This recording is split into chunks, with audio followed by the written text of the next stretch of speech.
नमस्ते friends, income tax related और एक वीडियो में आप सभी का स्वागत है। ऐसे सारे टैक्स पेयर्स जिन्होंने अब तक असेसमेंट ईयर 2024-2025 के लिए अपना इनकम टैक्स रिटर्न नहीं फाइल किया है, ऐसे टैक्स पेयर्स के पास में और एक चांस है कि वो अपना income tax return due date निकल जाने के बाद फाइल भी कर पाएंगे। और यदि उन्होंने अपना इनकम टैक्स रिटर्न फाइल किया है और उसमें यदि उन्हें कुछ करेक्शन करने हैं तो उसे वो भी रिवाइज रिटर्न फाइल करके कर पाएंगे। तो इसी विषय में इस वीडियो में हम लोग यहाँ बात करेंगे। तो सबसे पहले ऐसे टैक्स पेयर्स जिन्होंने अब तक असेसमेंट ईयर 2024-2025 के लिए अपना इनकम टैक्स रिटर्न फाइल ही नहीं किया है, वो टैक्स पेयर्स अभी भी ड्यू डेट निकल जाने के बाद अपना इनकम टैक्स रिटर्न फाइल कर सकते हैं, जिसे बिलेटेड रिटर्न कहा जाता है। और इस बिलेटेड रिटर्न के माध्यम से वो टैक्स पेयर यदि उन्हें रिफंड क्लेम करना है तो उस रिफंड को भी क्लेम कर सकते हैं। तो ये आखिरी मौका है कि टैक्स पेयर असेसमेंट ईयर 2024-2025 के लिए अपना इनकम टैक्स रिटर्न फाइल करके रिफंड भी क्लेम कर पाएंगे, क्योंकि इसके बाद वो अपना इनकम टैक्स रिटर्न में रिफंड क्लेम नहीं कर पाएंगे। और ऐसे टैक्स पेयर्स जिन्होंने अपना इनकम टैक्स का रिटर्न तो फाइल कर लिया है, लेकिन उन्हें पता चला है कि उनके रिटर्न में कुछ गलतियां हैं, कुछ एरर्स है, कुछ ओमिशंस है। तो ऐसे एरर्स और ओमिशंस और गलतियों को दूर करने के लिए टैक्स पेयर्स अपना इनकम टैक्स रिटर्न रिवाइज कर सकता है।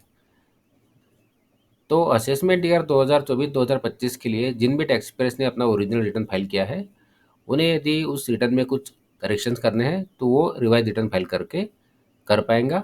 और ये आखिरी मौका उसके पास अपना इनकम टैक्स रिटर्न रिवाइज करने के लिए होगा। तो जिन टैक्स पेयर्स को अपना इनकम टैक्स रिटर्न रिवाइज करना है, उनके लिए तो कोई लेट फीस नहीं देनी होती है। लेकिन जो टैक्स पेयर्स ड्यू डेट निकल जाने के बाद अपना इनकम टैक्स रिटर्न फाइल करने वाले हैं, उन्हें सेक्शन 234 एफ के अंतर्गत लेट फीस देनी होती है। तो यदि किसी टैक्स पेयर की टोटल इनकम 5 लाख रुपए से ज़्यादा है तो ऐसे में उसे 5,000 रुपये की लेट फीस भरनी होगी। और यदि किसी टैक्स पेयर की टोटल इनकम 5 लाख रुपए से कम है तो उसे 1,000 रुपये की लेट फीस देनी होगी।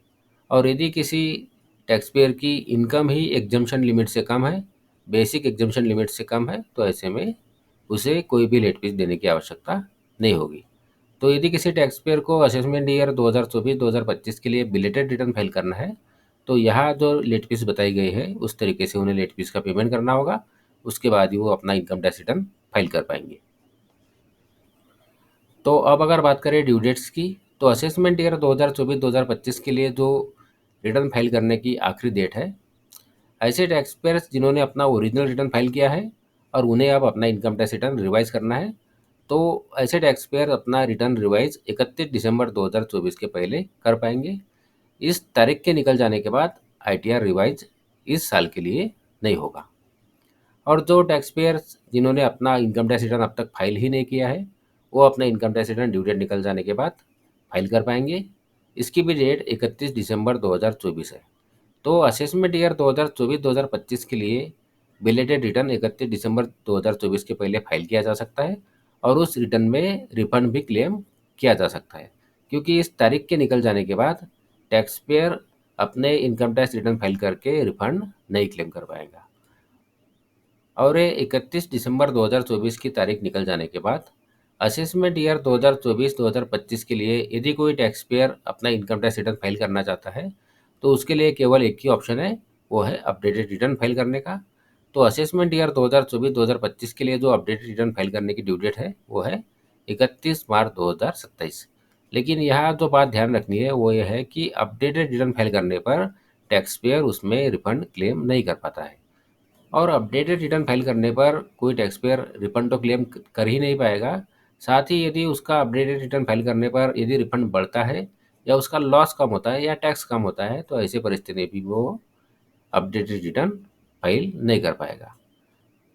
तो किसी भी टैक्स पेयर को यदि असेसमेंट ईयर 2024-2025 के लिए अपना इनकम टैक्स रिटर्न फाइल करना है या उसे रिवाइज करना है, तो वो उसे 31 दिसंबर 2024 के पहले कर लेना होगा।